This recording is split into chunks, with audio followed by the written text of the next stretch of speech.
morning, good morning, good morning po. Good morning sa lahat. Magandang umaga.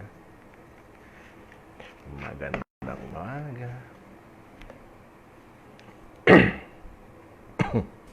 Ubo. Nagkape na ba kayo? So, yun. Wala pang tao. Antay muna tayo. Uy, good morning. Meron ng dalawa, oh. Tatlo, may tatlo na. Diba? Uy, Utol J. Shoutout sa'yo. Shoutout sa Singapore. Diba? Ang malupit na safety ng Singapore, si Jay Agorcillo, ang ating kapatid na si Jay. So, shoutout po sa lahat ng papasok, sa lahat ng mga nandito. Kung maaari lang po, sana paki-share yung live.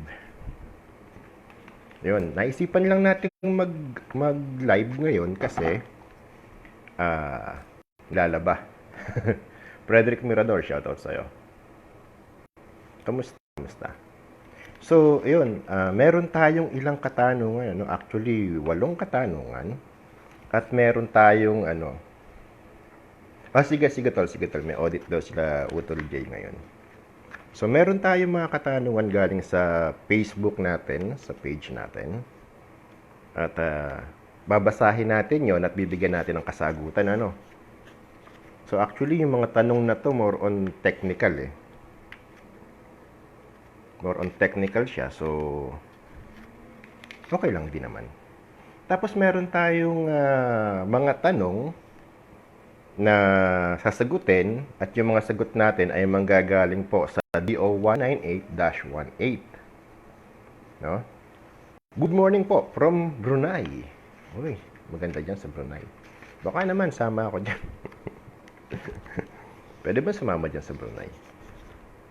So, yun.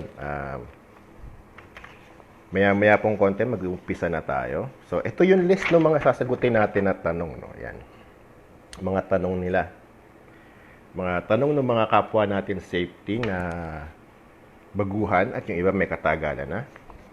Tapos, ito naman po yung tanong galing sa patungkol sa Department Order 198-118 o yung sinasabi natin na ito. Yan. So ito, dito tayo magbabase, no? Yung sasagot natin, dito natin hahanapin.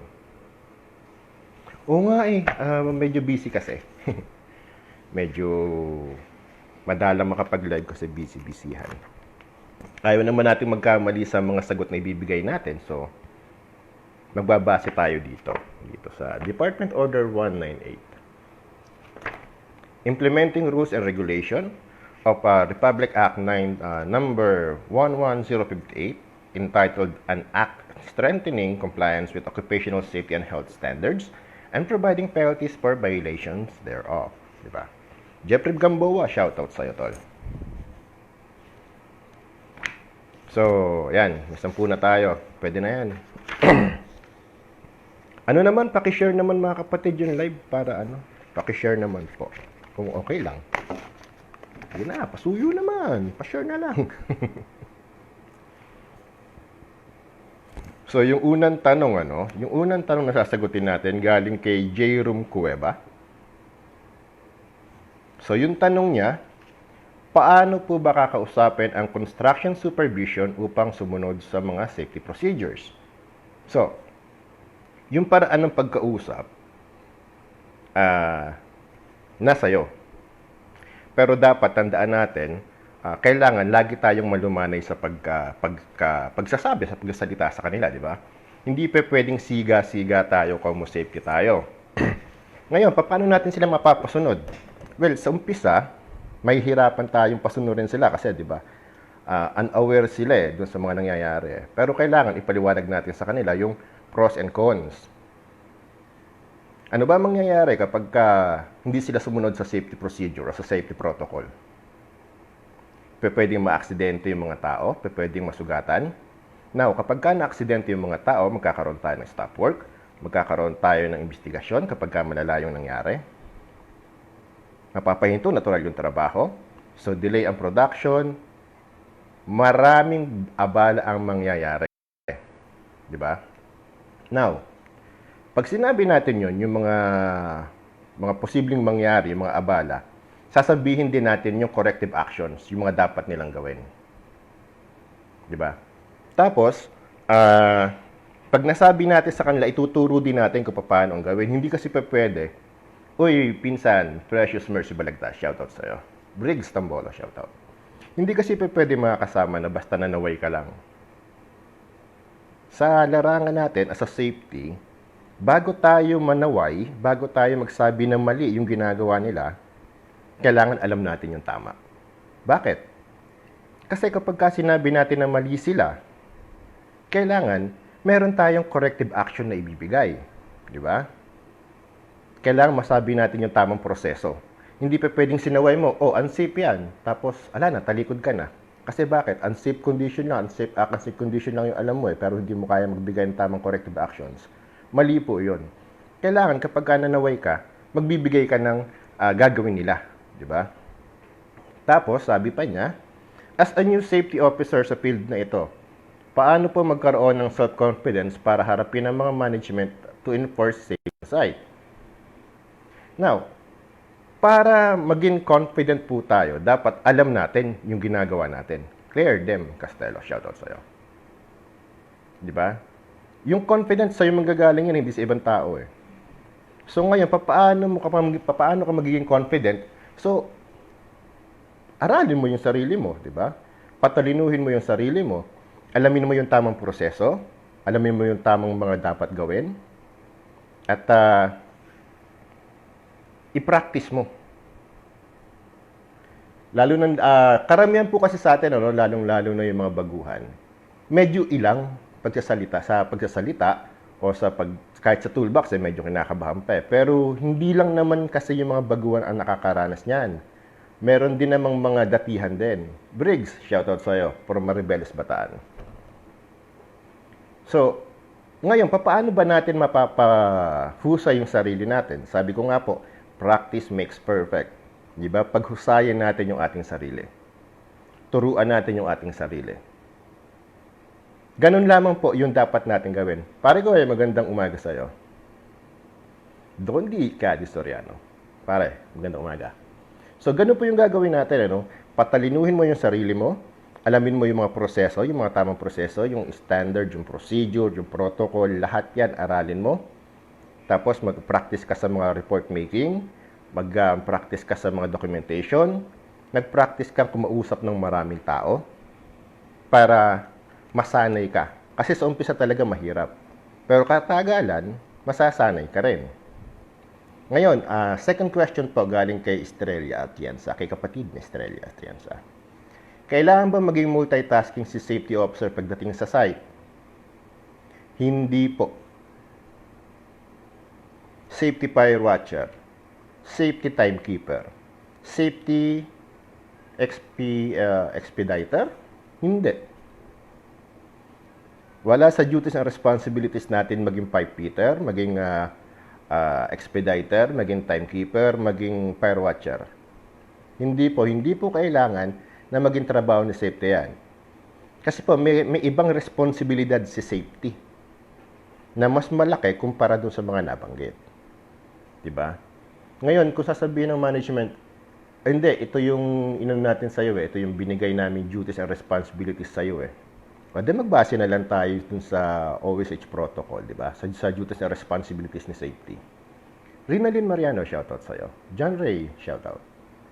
Kasi, unang-una, si safety, ang trabaho niya sa pangalagaan o panatiliing ligtas ang lahat na nagtatrabaho sa isang project. Kasama yung mga labor, kasama yung project management, lahat ng tao. Now, ilan po ang capacity ng isang safety sa Pilipinas? Parang isa sa 50 yata, di ba? Dito kasi 20. Kung si safety gagawin mong fire watcher, paano mamamonitor yung mga tao sa labas? Paano mamamonitor yung ibang trabaho? Ngayon, kapag may nangyaring aksidente, ang sisisiyan si safety kasi hindi nag-ikot, kasi hindi nakita. Imposibleng makita mo yung mga mangyayari sa ibang lugar kung nakatambay ka lang sa isang lugar. Di ba? Tsaka hindi nga po trabaho natin yan. Actually, may mga specific persons na para doon sa mga yan. Dedicated persons yan. Meron tayo dapat na fire watcher talaga, trained. Meron tayo, of course, timekeeper, meron ka talaga dyan, di ba? At expediter. Sa procurement po yan eh. Sa manpower yan eh. Hindi sa atin yan eh. Ang problema nga lang po, bakit nangyayari ito sa atin? Kasi nga, kulang sa pagpapa-implementa kung ano ba dapat talaga ang kalagayan ng safety. Kaya inaabuso naman ng karamihan sa mga kontraktor. Di ba? Yun nga po, karamihan kasi nagtitipid eh. At ang tingin kay safety, display. Which is, ang sakit pakinggan kapag tinawag ka ng display. Diba? Although may nakalagay na nga sa 11058 na duties and responsibilities, nababaliwala pa rin. Bakit nababaliwala? Kasi kahit anong pong ganda ng plataforma, Rinalyn Mariano, shoutout sa'yo. Kasi kahit anong pong ganda ng plataforma ang gawin natin, o ilabas natin, kapag ka ito hindi napapa-implementa ng maayos, wala rin. Diba? Ipa-implement mo man ito, sige, naglabas tayo ng protocol. Ganito ang gagawin. Ito nga diba? Ito nga sa COVID natin eh. Mark Joseph, shout out from North Sagaray daw. Uy, malapit ako diyan. Diba? Itong sa COVID-19 natin eh, yung mask lang eh, diba? Ang ganda sana ng purpose ng mask. Parma Uma, shout out sa'yo. Ang ganda ng purpose ng mask. Ang problema nga lang, hindi nasusunod ng maayos. Bakit? Kasi kulang yung enforcement officer natin, di ba? Kulang yung mga namamahala para panatiliing subaybayan yung mga tao kung sumusunod ba sila o hindi. Isa pa, immature yung karamihan sa atin. Sabihin natin totoo, immature tayo, siga tayo, spoiled tayo, mayabang tayo eh. Di ba? Pag sinaway mo, galit pa eh. Yun ang karamihan eh. So parang ganun din yan sa batas na safety. Di ba? Sa panuntunan ng safety. Meron tayong magandang plataforma. Kaso ang tanong, napapa-implement ba ng maayos? Napapa-implement ba ng maayos? Namo-monitor ba? Wala, di ba? So doon nagkakaproblema. Kaya ang nangyayari, parang display lang din yung plataforma. Di ba? Parang display lang din siya kasi meron tayong rules and regulations, meron tayong procedures, pero hindi naman napapa-implement ng maayos. Parang masabi lang na meron, which is mali, di ba? So, third question po natin. Dudes, Garcia, shoutout sa'yo. Sabi ni Robert Casitas, Sir, saan ba pwede makapag-avail ng safety training na pwede muna? Kasi low budget daw siya. Okay. Local standard training, meron po tayo sa DOLE, tsaka sa OSH Center yata. Meron po tayong meron silang ginagawa na libreng pa-training para sa Bosch course na yan. Meron po silang mga libreng pa-training yan, di ba? So, doon po, mag-register lamang po kayo at hanapin nyo lang kung saan yung schedule nila. Mag-register kayo doon, makakabil na kayo ng pre-trainings, local standards. Pero pag international standards, meron po ilan. Dati nung nasa Pilipinas pa ako, tumitira kami yan. Means, nagkakandak kami ng libreng pa-training, yung train now, pay later na ganyan. Sa OSHA, ganyan. Kaso nga, andito na ako. Tapos, ngayon, yung ayos, OSHA, ni Bosch, wala akong narinig na train now, pay later. Ayos, wala din. Sa OSHA, meron akong narinig dati, pero saglit lang siya, nawala din kaagad eh. Diba? So, yun po, doon po, kapag ang hanap po ninyo is yung local standards, punta po kayo sa website ng DOLE at ng OSH. Makikita po ninyo yon, yung mga schedule nila para sa libre training. Lagi naman po sila nagpo-post eh. Tapos, sabi naman po ni kapatid na Mira, tama po ba nakasuhan ng isang safety officer ng insubordination kahit pagkatapos ng rubing sa area at inutusan siya mag-firewatch ng project manager ay sinunod naman niya? Habang nag-firewatch, nakaupo naman po sa designated area yung safety or siya mismo siguro, kung saan nasa harap ng hotworks activity. Well, yung kasong insubordination, ano yung baseline at kinasuhan ka ng insubordination?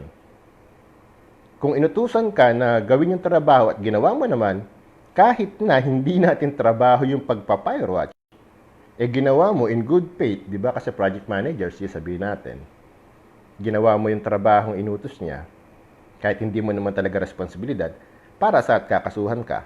Kasi nakaupo ka. Bakit? Ano ba ang trabaho ng firewatcher? Magmarcha? Tumayo maghapon habang may nagwe-welding o may nagka-cutting? Unang-una, alamin natin ano ba yung duties and responsibilities ng isang firewatcher. Ang trabaho ng isang firewatcher, panatiliin ding ligtas yung lugar na pinaggagawaan ng mga hotworks. Di ba? Mag-stay si firewatcher ng 30 minutes up to 1 hour doon sa area kapag natapos ng hotworks. Bakit? Para masiguro po natin o masiguro ng mga firewatch na walang spark na maiiwan na pwedeng pagsimulan ng sunog. Iyon po ang trabaho ni firewatcher. Di ba? Kapag ka natutuyo yung fire blanket, i-sprayan lang niya ng tubig. I-ensure niya na... Oy, Frederick, shout out. Stephen Ray, shout out. I-ensure po ni firewatcher na walang spark na lalabas doon sa barricade niya. Kailangan kasi yung hotworks activity natin, isolated siya, di ba? So, yun yung trabaho. Hindi nakalagay dyan na kapag may nag-hotworks, kailangan nakatayo lang siya maghapon magdamag. Walang ganon. It's either siguro, kaya ka ginaganyan ng management, baka hindi sila nasisihan sa performance mo. Or baka naman, masyado mong ginagawa mo ng tamay trabaho mo at naaapektuhan yung production nila. Hindi ka lang nila ma-terminate ng maayos kasi pwede mo silang kasuhan. Kaya ikaw yung ginagawa nila ng problema, like, di ba? Ginagawaan ka nila ng problema para magkaroon ng kaso sa'yo at ma-terminate ka with a cause. Di ba? Ganun lang yun siguro. Sabi naman po ni kapatid na Edwin Maglapid Ramos, paano ma-save ni safety officer ang kanyang sarili sa responsibilidad niya na protektahan ang kanyang workers kung sakaling may aksidenteng nangyari sa kabila na pinahinto niya ang trabaho pero pinatuloy pa rin ng project at construction manager ang trabaho sa kabila ng may unsafe condition? Okay. So dito po kadalasan nagkakaroon ng problema, di ba? Si safety, ginagawa niya yung trabaho niya.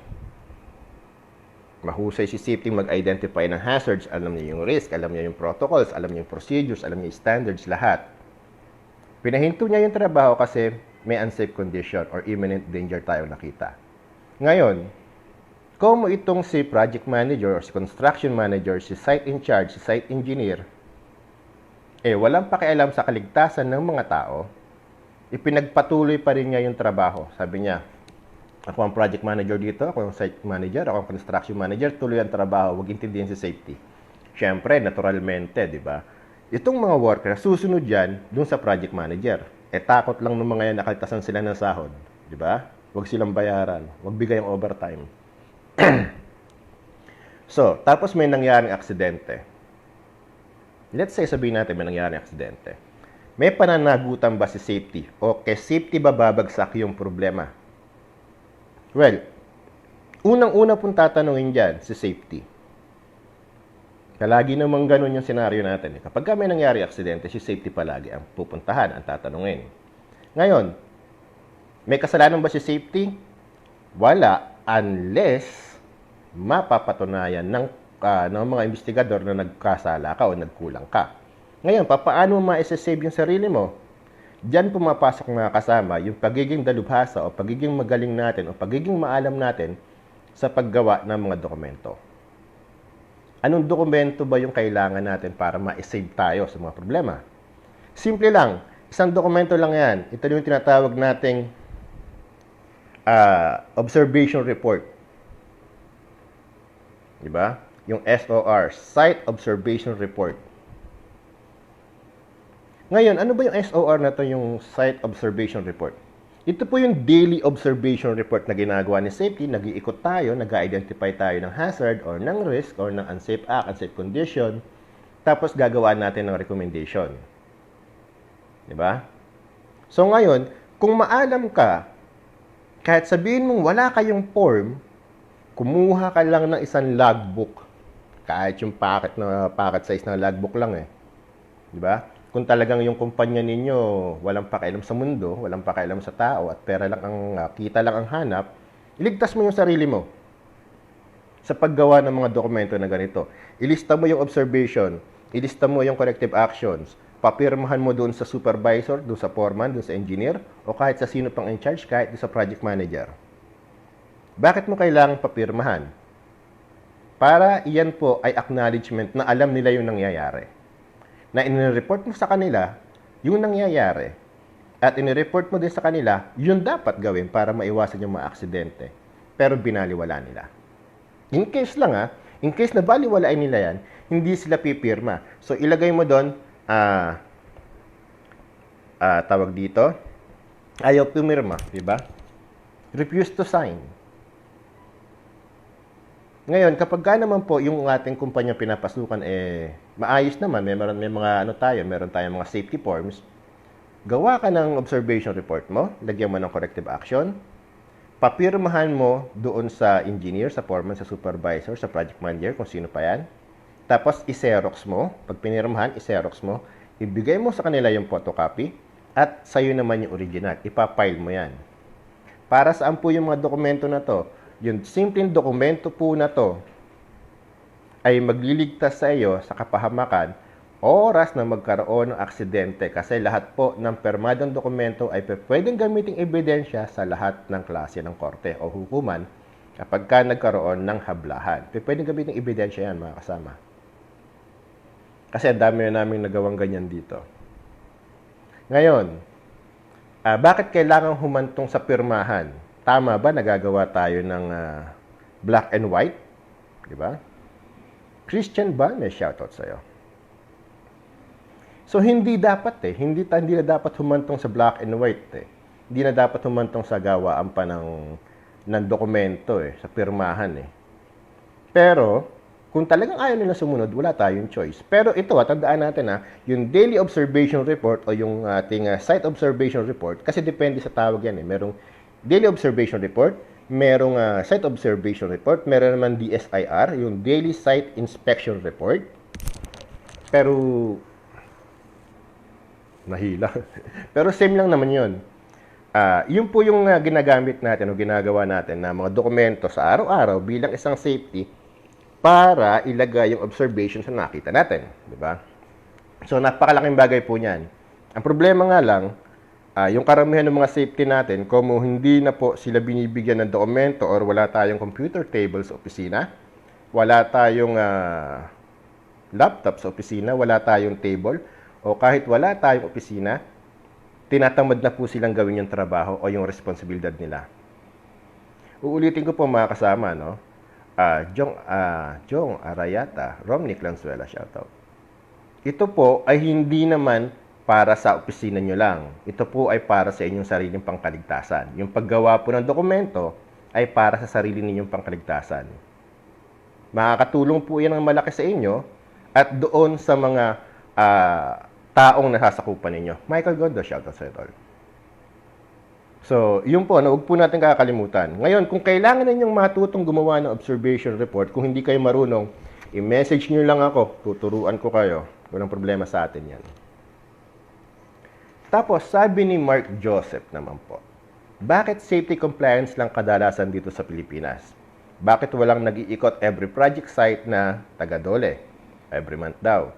Bakit more on documents lang ang hinahanap versus actual? Bakit hindi nag-check ayon sa OSH standards, lalo na sa Rule 14,000 o 1,400? Bakit hindi nila taasan si safety officer? Taasan sa sahod, sa posisyon or sa power yung inaano niya. Bakit pag nag-take ka ng training, kahit bagsak ka, may certificate ka? Bakit kahit basic needs lang nila sa site, di pa mapasunod? Bakit yung iba nakakalagpas? Bakit tuwing may aksidente lang saka sila nag-check ng investigation? Di ba pwedeng every month mag-check to prevent accident? Good morning sa'yo, Abdul. Jong Arayata. Shout out. So, daming bakit no? Bakit? So, sagutin natin, no? Bakit safety compliance lang kadalasan dito sa Pilipinas? Well, kapatid, hindi lang sa Pilipinas nangyayari yung pagiging safety compliance ni safety. Diba? Kahit saang bansa, nangyayari yan. Kahit dito sa lugar namin, o dito sa kinalalagyan ko, dito sa Saudi, nangyayari yan, especially kapag yung mga kontraktor ay mga maliliit na kumpanya lang. Yung teka-teka yung apply by night na kontraktor. Pero pansinin mo, pag malalaking kumpanya, lalo ng mga ISO certified na companies yan, SMDC, kung ano-anong kumpanya pa, nagko-comply talaga, nagagawa ng safety yung trabaho niya. Kasi matured na yung kanilang safety culture. Ngayon, yung mga maliliit na kumpanya, well, of course, nagbibid lang yan para kumita, di ba? So, kahit na mababa o kahit parang break-even lang yung nangyayari, tinatanggap pa rin nila yung kontrata. Kahit hindi kasama sa kontrata nila yung mga PPEs ng mga tao, yung compliance and safety. Basta may project lang at makakomply lang, go ng go sila, di ba? So, yun ang nagiging problema natin. Michael Gondo, shout out. From Batangas daw. Ay, salamat. So, bakit walang nag-iikot every project site na Dole? Yun nga po, no? Sabi niya, bakit walang nag-iikot na taga Dole every month? Bakit more on documents lang ang hinahanap kaysa sa actual? Bakit hindi nag-check ayon sa which is standard? Bakit hindi nila taasan ng safety? Bakit nag-take na... ito. Yung munang puro sa Sumabit na naman. Sorry. Doon muna tayo sa sa Dole. Ay. Banggit no. Wag magbanggit baka mapalo. Hindi, tanong lang naman 'to Bakit hindi daw bakit niya na bakit walang nag-iikot? Bakit more on documents? Bakit hindi nagche-check? Bakit more on documents lang? Bakit hindi napapasunod yung procedure as per standards do sa Rule 140? Bakit hindi nila taas ang position ng safety? Kasi po, itong proseso na to, hindi natin masasagot ng tama o ng malinaw, ng maayos kasi bawat kumpanya, departamento may kanya-kanya pong protocols, meron silang kanya-kanyang procedures, meron silang kanya-kanyang patakaran na pinapasunod. Ngayon, sila lamang ang makakasagot niya kung bakit nga ba. 'Di ba? Pero ako talaga against ako dun sa Dati pa ako against dun sa mga ito. Hindi ko rin maintindihan talaga kasi kung bakit dokumento lang ang hinahanap kesa sa aktual. At bakit kailangang magpasa ang subcontractor sa Dole ng safety plan para makapag-start magtrabaho. Dapat kasi, para sa akin dapat yung safety plan mo as per dun sa activity na meron kayo. Kung subcontractor kita, dapat yung safety plan mo naka-align sa safety plan ko. Ngayon, ako yung magpapasa, dahil ako yung may-ari ng project, ako yung main con, ako yung magpapasa ng safety plan ko kay Dole, aaprobahan to ni Dole, at ikaw naman magpapasa ka sa akin ng safety plan mo para malaman ko kung naka-align. Kung pareho tayo ng pananaw o paniniwala patungkol sa safety, di ba? Kasi kung magpapasa ka ng sarili mo kay Dole, tapos magkaiba tayo ng panuntunan, paano pagka ng aksidente? Paano ko masasabi sa'yo na mali yung panuntunan ninyo? Pwede mo sabihin sa akin, paano mo nasabing mali? Na-prove nga ito ng departamento. Di ba? So, kailangan pare-pareho yung ating safety plan. Iisa kailangan yung way, hindi pa pwedeng ligaw-ligaw, sanga-sanga, di ba? So anyways, yun ang nangyayari. So sila lamang po makakasagot niyan. Lambert Alberto San Juan, shoutout sa'yo. Michael Miranda, shoutout sa'yo. Tapos, meron tayong tanong dito, bakit pag nag-take ka ng training, kahit bagsak ka, may certificate ka pa rin?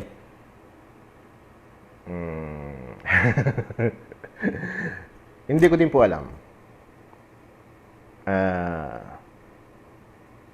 Hindi ko din alam kung bakit Well, sabihin natin kasi isa yan sa loopholes Kasi wala namang sinabi sa proseso o sa panuntunan na kailangan kapag ka nag-take ka ng training, merong 85% average score o 90% average score na makuha mo bago ka maging safety, bago ka mabigyan ng certificate.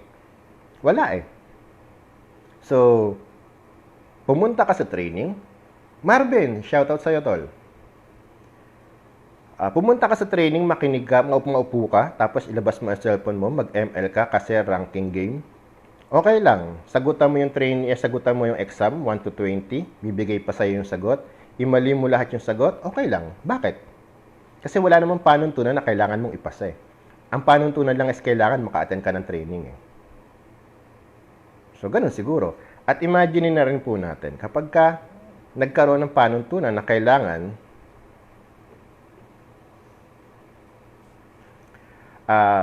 kapag ka nagkaroon ka ng estudyante, makapasa. Kasi bakit? Kapag ka hindi pumasa yan, hindi ka nababalikan ng mga estudyante, di ba? Negosyo na rin kasi nangyayari. Edmar, Wolf Ding Lasan, tol, Pops, shoutout sa'yo. O, sabi ni Jong Arata, no need mag-ikot ang Dole dahil ang OSH practitioners ang mediatoring company at Dole, in short, ang practitioner na ang bahala doon, di ba? Yun nga. Kaya nga sabi natin, mahirap sagutin niya kasi may kanya-kanya tayong proseso. May protocol na sinusunod, di ba? Sila yung nakakaalam ng proseso nila eh. Pero hindi naman kasi kung merong safety practitioner, may safety officers, hindi ka na mag-iikot, di ba? Kasi alam naman natin, kung walang loopholes, kung alam natin na matured lahat yung kumpanya na nagtatrabaho at meron silang mature safety culture, no need na talagang mag-ikot. Kasi kung meron tayong mature safety culture sa isang kumpanya, lahat ng tao sa kumpanya na to susunod sa safety norm, sa safety protocol. 'Di ba? So si safety magiging source na lang siya ng information para gawin yung trabaho at mag-iikot na lang 'yan para i-ensure kung nagko-comply ba. 'Yon ay kung merong matured safety culture yung lahat ng tao. Lalo na ang mga kumpanya. Alam naman nating wala eh. Siguro dapat wag nating iasa lamang sa practitioner, sa safety. Kasi alam naman natin na hindi talaga nangyayari. At alam naman natin na ang safety ginagawa ng display. More action siguro. Parang ganun lang. Pero sabi nga, nasa kanila naman yan eh. Wala naman sa atin eh. Bakit yung iba nakakalagpas? Bakit yung may aksidente lang sa kasi nag-isip? Ganun talaga. Reactive. Ayun, sabi nga ni ni Pops Edmar, training completion, yun lang po ang hinahanap kasi ng karamihan, di ba? Training completion certificate. Masabi lang na may training ako, may boss ako, okay na. May coach ako, okay na. Meron akong OSHA, okay na. Di ba? Meron akong ayos, okay na. Ramesh, shout out Ramesh.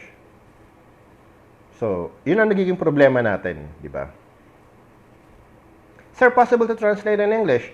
Yes, brother, it's possible, but unfortunately, I'm answering some questions asked by our colleagues in the Philippines, and most of us are Filipinos, or it's easy to explain things in our language because some words it's very very difficult, and it's my nose bleeding, you know. How are you, Ramesh? How are you? So, balik naman tayo. So, we go to Mr. Miss. See? I already called her Mr. And she's a girl. Take a bye. Okay, Estrella Atienza. She asked questions. Her question is, bakit si safety officer ang may responsibilidad sa oras ng aksidente? Bakit hindi si PM or site engineer?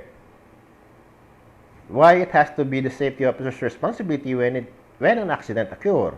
Why not PM or project manager or site manager? Kevin Kim, shout out.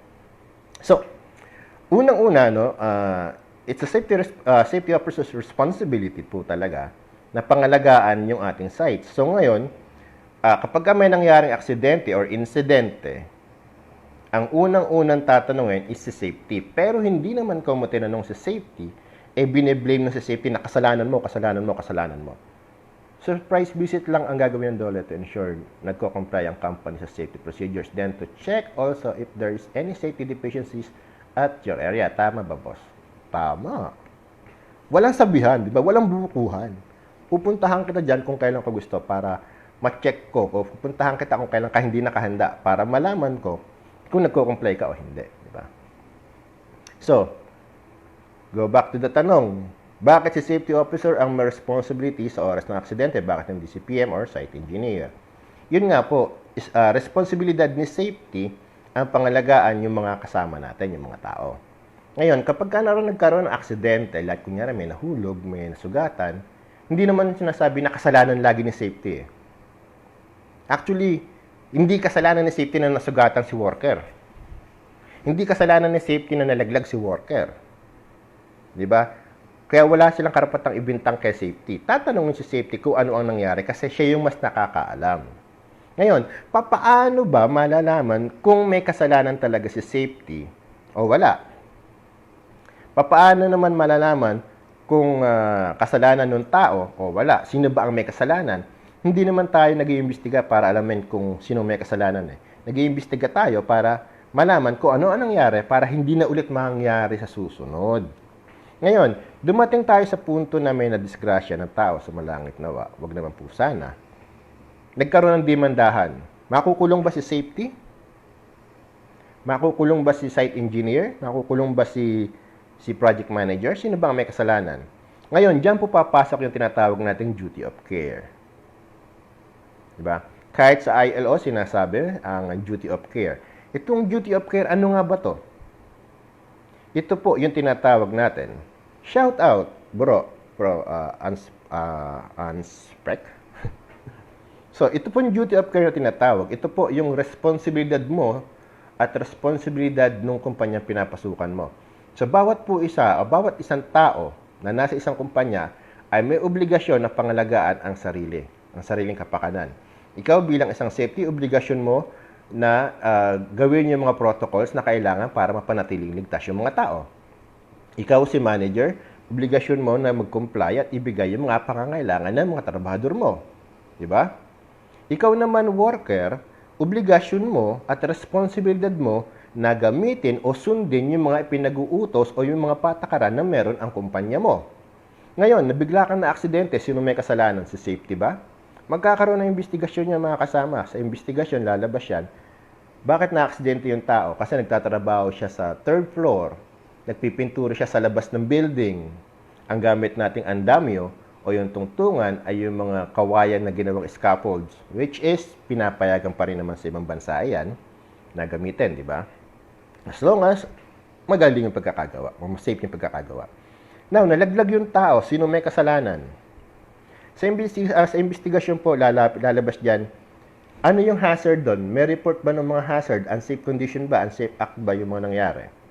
May report ba si safety? Pagka may nakitang report si safety, may nakitang report galing kay safety, okay. Merong madulas na daan. Ano ang ginawa? Nagbigay ng recommendation si safety, okay na. Ang susunod na tanong dyan, so si safety nag-comply. Ibinigay niya lahat yung mga PPEs na kailangan ng tao. Gumawa siya ng report na tanggal niya yung problema, yung mga hazards na meron dun sa area. So okay na siya. Si project manager, okay na rin kasi na-provide niya lahat ng PPEs na kailangan ng mga tao.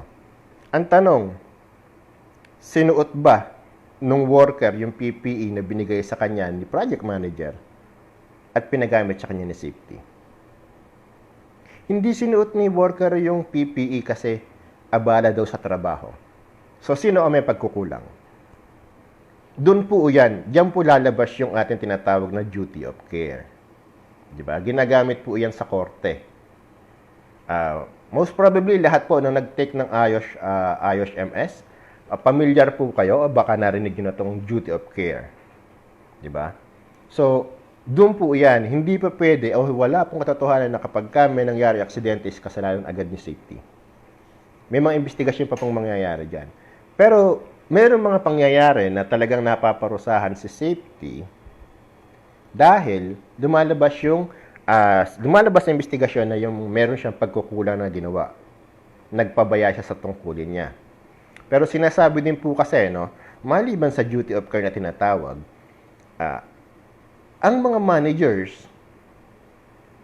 may karapatan yan na ibigay doon sa kanilang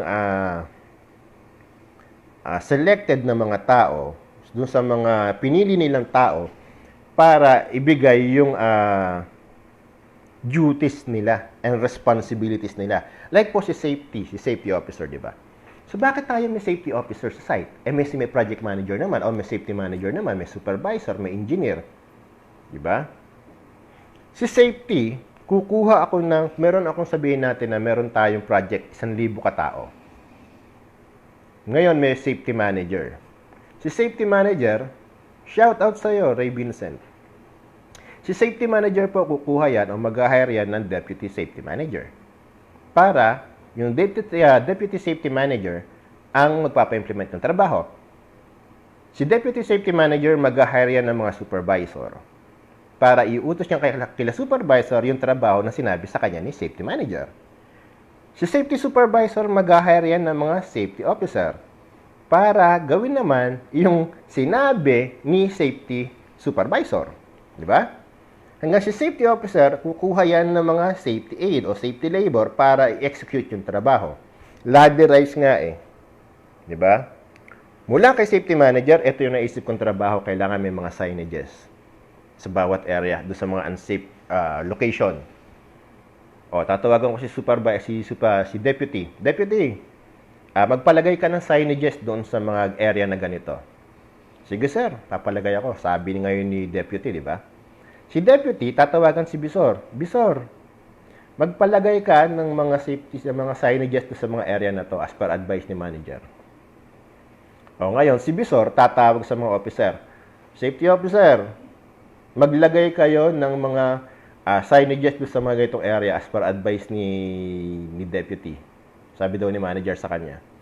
Ngayon, si safety officer, kung meron kang mga safety aid o yung mga worker, di ba, yung mga labor, uutusan mo yan o i-guide mo yan. O pre, tara dito, maglalagay tayo ng signages. Gagawa ka ng signages, magpe-print sa safety officer, ibibigay ngayon kay safety aid o kay safety labor. Pre, dito mo ilagay yung signages na yan, tapos doon. So ngayon, gagawin ngayon yan yung labor natin, yung worker natin. Di ba? Iyon yun eh. Sabi nga, pwede mong i-delegate yung responsibilities mo sa mga tao mo na napili o sa mga taong under sa'yo. Pero, yun yung tricky part dun eh. Pero, hindi mo pa pwedeng i-delegate o ipasa sa iba yung accountability. Kahit anong trabaho ni safety manager, pwede niyang ipasa sa iba yan. Ni safety manager, project manager, construction manager, lahat ng mga manager, may kakayahan po sila o may kakayahan kami na ibigay kahit kanino na mga tauhan namin na mas mababa sa amin yung trabaho. Yun nga yung responsibilities eh. Pero yung accountability, kapag may nangyaring aksidente, hindi pa pwedeng si mas mababa sa akin yung managot. Kasi part ng position ko yun. Yung accountable ka sa lahat ng bagay na pwedeng mangyari. Kaya naman ako, ang ginagawa ko, sinisiguro kung tama lahat ng proseso at pinapamonitor ko ang bawat galaw. O ako mismo yung nagmamonitor kapag hindi ako busy doon sa trabaho. Para ma-ensure ko na walang masamang mangyayari. Kasi once na may masamang mangyari, hindi naman yung tao ko ang mananagot kung hindi ako. Tandaan po natin, a safety manager or a manager can always delegate or transfer his responsibilities to any subordinates lower than his category. But he can never ever transfer his accountability sa kahit kanino.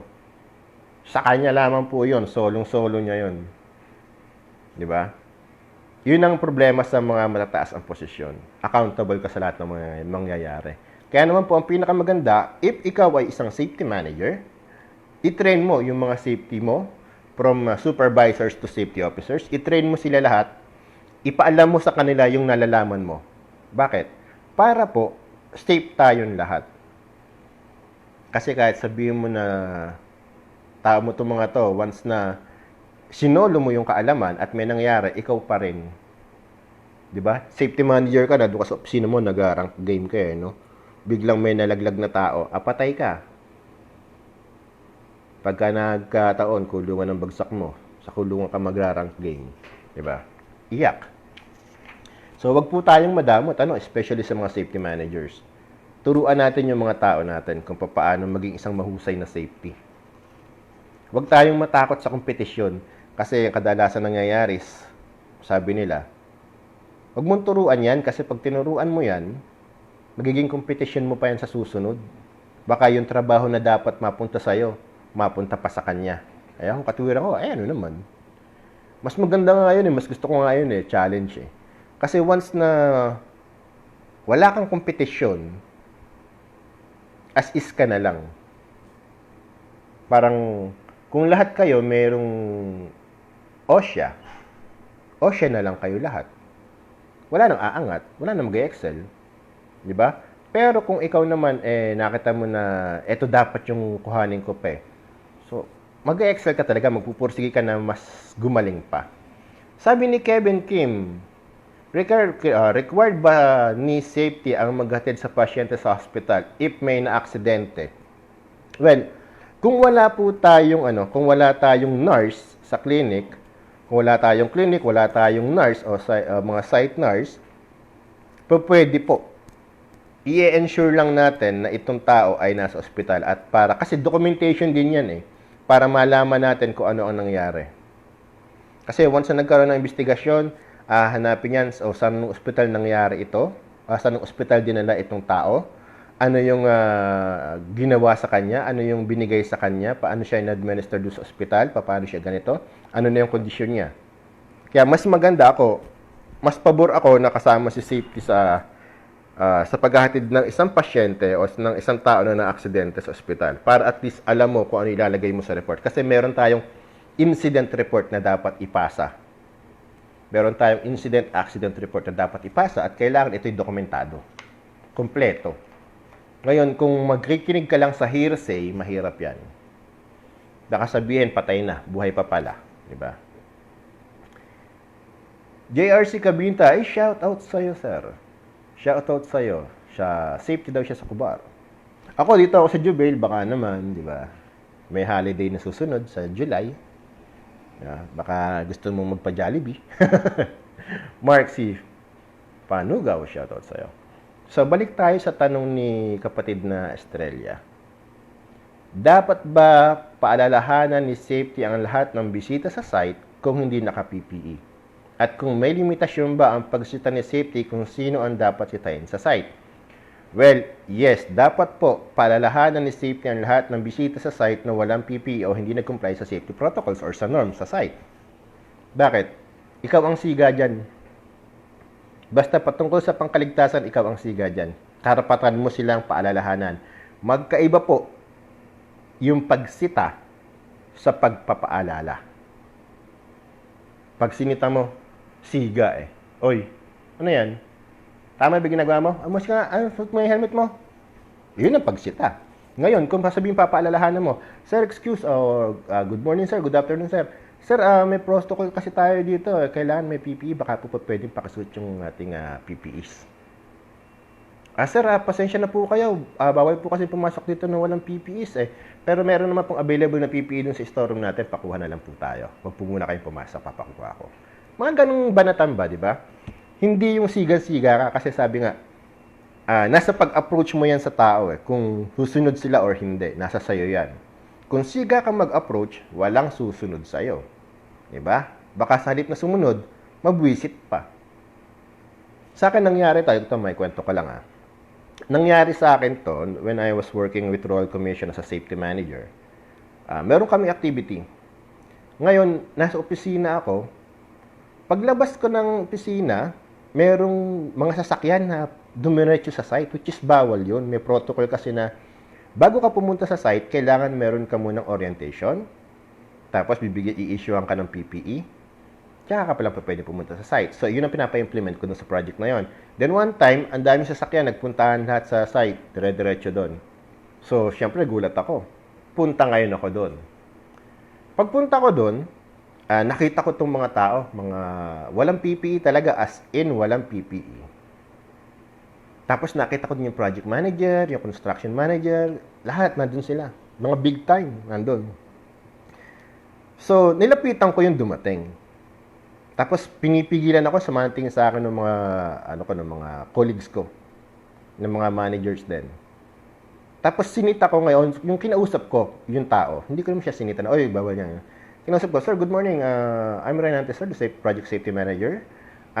We have a protocol here stating that ganito, ganyan. Sabi niya ngayon, tinignan lang niya ako, tapos tinignan niya ako mula ulong kang paa. Sabi niya, why?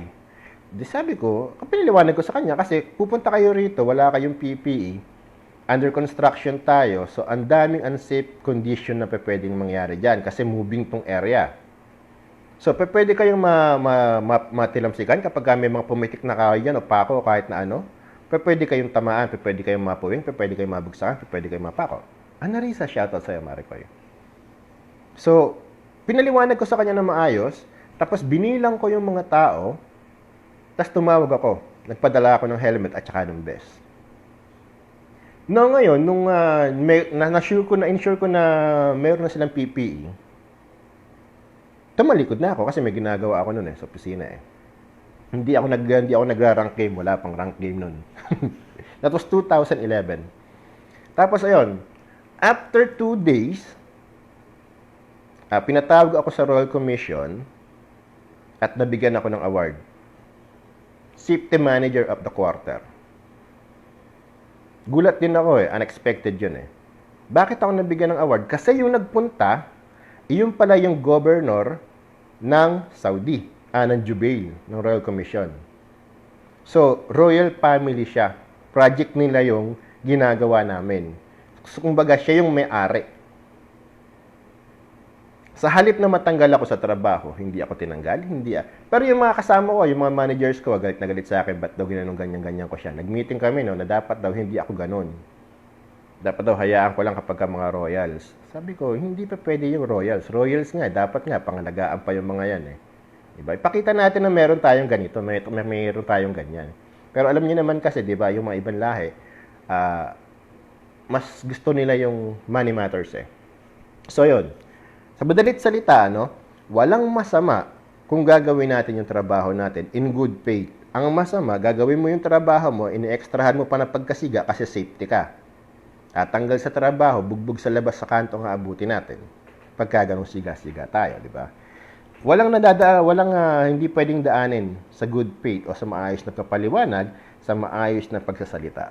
Di ba? So, balik tayo sa tanong. Sir, ano ang dapat gawin ni safety sa site from start to finish? Okay. Ano ba yung ginagawa ni safety? From start to finish, hindi ko alam kung kung pagka-hire mo as a safety o paano ba. So let's assume na ang tanong dito ano yung mga dapat gawin ni safety once na na-hire ka sa isang project. So ngayon, ang gagawin mo as a new safety na bagong hire sa isang project, of course, sa kumpanya mo may orientation ka na, di ba? Sure na pakilala ka na ng company mo sa mga tao, sa departamento mo. Ngayon, kung malaki yung kumpanya pinapasukan mo, dadaling kasi isang project, hindi ka pakilala ng mga tao na yan, yung safety manager mo. Pero tatawag naman sigurado ang company mo para sabihin na dito ka. So, pagdating mo sa project, kausapin mo, magpakilala ka sa safety manager mo, sabihin mo yung background mo, ganyan. Tapos, sila ang gagawa ng paraan para makakuha ka ng orientation. Once natapos ang orientation mo sa site, hanapin mo ang safety plan ninyo. Yung site-specific safety plan. Bakit? Para malaman mo kung ano yung ipinapatupad na protocol doon sa project na pupuntahan mo. Once na natapos mo na yung meron ka ng orientation, meron ka ng nabasa mo na yung protocols ninyo, ituturo ka ngayon ng in-charge mo. Kung sino man yung in-charge mo, sabihin ng safety manager mo, dito ka kay Bisor Michael, 'di ba? Kay Bisor Michael Biason Abayon ka. 'Di ba? Doon ka kay Abayon magsasama. Siya yung in charge mo. So ituturo ngayon sa iyo ni Abayon yung mga area kung saan kanya i-assign. So, kailangan maging pamilyar ka dun sa area na yan. Di ba? Kilalanin mo si foreman, kilalanin mo yung mga workers, kilalanin mo yung mga engineer, kilalanin mo yung site in charge, kilalanin mo yung manager. As much as possible, kuhanan mo sila ng contact number. Totoy Kobe, shoutout. Kuhanan mo yung contact number nila, i-save mo para in case na meron kang queries, hindi mo na sila kailangan hanapin, tawagan mo na lang. Kung pa pwede ang cellphone, ha. Ngayon, kung hindi naman pa pwede, kunin mo na lang yung contact number, yung mga Bravo numbers nila. Kasi may mga planta na bawal ang cellphone dahil sa static. Ngayon, yun yung first day. Yun yung first day mo.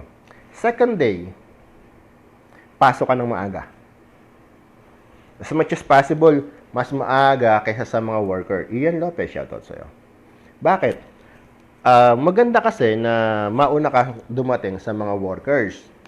Dahil kapag mas maaga kang dumating sa mga workers, makakapag-ikot ka pa bago magkaroon ng toolbox. Maiikot mo na yung area, yung area of responsibility mo. Makikita mo na yung mga unsafe act, unsafe conditions, yung mga observations. Magagawaan mo na ng recommendations. Di ba? Pagdating ngayon nila engineer o ng mga tao o ng grupo na magtatrabaho doon, ng grupo mo, pwede mo na silang kausaping rekta. Like, sabihin mo, engineer, magandang umaga sa'yo. Ito nga pala, nag-ikot ako kasi kanina. Ito yung nakita ko doon sa area natin. So, may mga unsafe condition tayo. Yung mga hagdan natin, hindi nakatama. Puro housekeeping tayo. Ang dami natin mga kahoy na nagkalat. Yung mga materialis natin na sabog-sabog. Ganito dapat kasi yung gagawin natin eh. So, bibigay mo, di ba? Pag nabigay mo na sa kanya, i-ensure mo na naintindihan niya yung dapat gawin. Tapos, toolbox na kayo. Sabihin natin, Sabado, di ba? Dito kasi Sabado yung pinakaunang araw eh. Sabihin natin yan, Lunes. General toolbox, yung weekly toolbox natin. Di ba? Attend kayong toolbox. Pagkatapos ng general toolbox natin, meron pa kayong area toolbox o yung group toolbox. Tandaan natin mga kasama, magkaiba po yung weekly toolbox. Diba? Magkaiba yung weekly toolbox sa group toolbox natin. Ano po ang stand nyo sa mga pasaway na worker, sir? One false move, out agad? Kasi di ba nga, kung may mangyayari na masama, is yung safety ang liable? Hindi po. May sagutin natin yan. Tanong ulit yan.